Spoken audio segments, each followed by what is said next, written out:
Hello प्यारे student, एक बार फिर से आप लोग स्वागत है अपने YouTube channel study with Mahi Yadav class में। आज हम लोग देखेंगे पार्ट 2 चैप्टर 4 का सब्जेक्टिव क्वेश्चन। पहले वीडियो में देख चुके थे पार्ट 1 में सब्जेक्टिव क्वेश्चन 10 तक, इसमें 11 से हम लोग पढ़ेंगे। देखिए पहला क्वेश्चन 11वां क्वेश्चन दिया हुआ है। सफलता और चरितार्थ शब्दों में लेखक अर्थ की भिन्नता किस प्रकार प्रतिपादित करता है? इसका उत्तर हो जाएगा सफलता और चरितार्थ में इस प्रकार की भिन्नता प्रतिपादित होती है कि मनुष्य मारना शस्त्रों से के संचयन से तथा ब्राह्मण उपकरणों के बाहुबल्य से उस वस्तु को भी पा सकता है जिसे वह बड़े आडंबर के साथ सफलता नाम दे सकता है। परंतु मनुष्य के चरितार्थ प्रेम में है, मैत्री में है, त्याग में है, अपने को सबके मंगल के लिए निशेष भाव से दे देने में है। नाखून का बढ़ना मनुष्य की उस अंध सहजात वृत्ति का परिणाम है जो उसके जीवन में सफलता ले आनी चाहती है। उसे को काट देना आत्मबंधन का फल है जो उसके चरितार्थ की ओर ले जाती है। 12वां क्वेश्चन दिया हुआ है। देखिए, लेखक क्यों पूछता है कि मनुष्य किस ओर बढ़ रहा है, पशुता की ओर या मनुष्यता की ओर? स्पष्ट करे। इसका उत्तर जो लेखक के प्रश्न में अंतर्द्वंद की भावना उभर रही है कि मनुष्य इस समय पशुता की ओर या मनुष्यता की ओर बढ़ रहा है। अतः इसी जिज्ञासा को शांत करने के लिए स्पष्ट रूप से इसे प्रश्न के रूप में लोगों के सामने रखता है। लेखक के अनुसार इस विचारात्मक प्रश्न पर अध्ययन करने से पता चलता है कि मनुष्य पशुता की ओर बढ़ रहा है।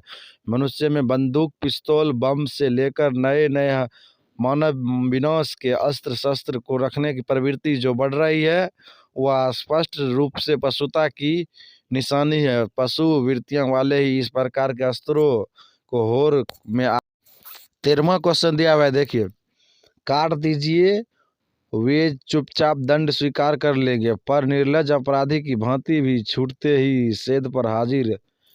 व्याख्या करें। इसका उत्तर हो जो प्रस्तुत व्याख्या पंक्ति हिंदी पाठ्य पुस्तक की नाखून क्यों बढ़ते हैं शीर्षक से उद्धत है। यहाँ हिंदी का साहित्य के महान लेखक हजारी प्रसाद द्विवेदी ने मानवतावादी दृष्टिकोण प्रकट किया है। निबंधकार प्रस्तुत अंश में नाखून के बढ़ाने और कटने काटने की लक्षणिक शब्द शक्ति में बांधने का पूरा प्रयत्न किया है। इतना कहना है कि नाखून काट दीजिए तो फिर तीसरे दिन चौथे दिन बढ़ जाते हैं। ये चुपचाप दंड स्वीकार कर लेते हैं जैसे कोई निर्लज अपराधी हो, लेकिन जिस प्रकार दंड से छूटने के बाद वह अपराधी फिर अपराध कर बैठता है, उसी प्रकार ये नाखून फिर अपने स्थान पर जम जाते हैं। लेखक यहाँ एक और नाखूनों को बढ़ना मनुष्य की आदम पार्श्विक प्रवृत्तियां और संघर्ष चेतना का प्रमाण मानता है, तो दूसरी ओर उन्हें बार बार काटते रहना और अलंकृत करते रहना मनुष्य के सौंदर्य बोध और सांस्कृतिक चेतना को भी निरूपित करता है।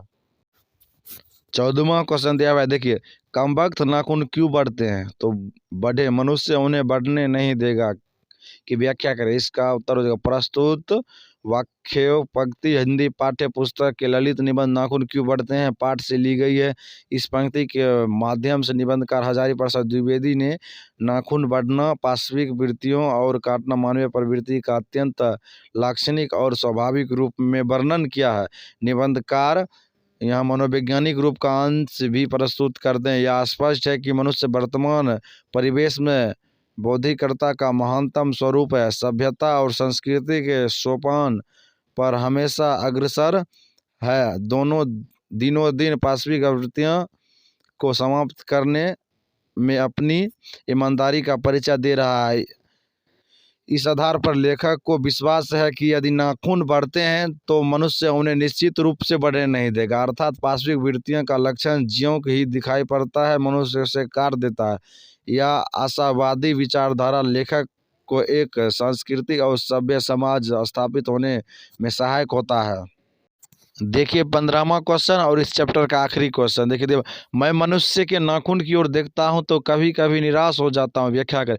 प्रस्तुत पंक्ति हमारे पाठ्य पुस्तक हिंदी साहित्य के ललित निबंध नाखून क्यों बढ़ते हैं शीर्षक से उत्कृत है। इस अंश में प्रख्याति निबंधकार हजारी प्रसाद द्विवेदी बार बार काटे जाने पर ही बढ़ जाने वाले नाखून को बहाने अत्यंत सहज शैली में सभ्यता और संस्कृति की विकास गाथा उद्घाटित करते हैं। प्रस्तुत व्याख्याएं अंश पूर्ण रूप से लांछनिक वृत्ति पर आधारित है। लांछनिक धारा में ही निबंध का यह अंश प्रवाहित हो रहा है। लेखक अपने वैचारिक बिंदु को सार्वजनिक करते हैं। मनुष्य नाखून को अब नहीं चाहता है। उसके भीतर प्राचीन प्रवृत्ति का यह अंश है कि जिसे भी मनुष्य समाप्त कर देना चाहता है। लेकिन अगर नाखून काटना मानवीय प्रवृत्ति और नाखून काटना पाशविक प्रवृत्ति है तो मनुष्य पाशविक वृत्ति को अभी भी अंग लगाए हुए है। लेखक यही सोचकर कभी कभी निराश हो जाते हैं। तो मिलते हैं हम अगले वीडियो में। अगर ये वीडियो आप लोगों को यूजफुल लगे तो इस चैनल को ज़रूर सब्सक्राइब कीजिएगा और बेल आइकन को दबाना मत भूलिएगा और अपने दोस्तों के पास ज़्यादा से ज़्यादा शेयर कीजिएगा और लाइक कीजिएगा। धन्यवाद।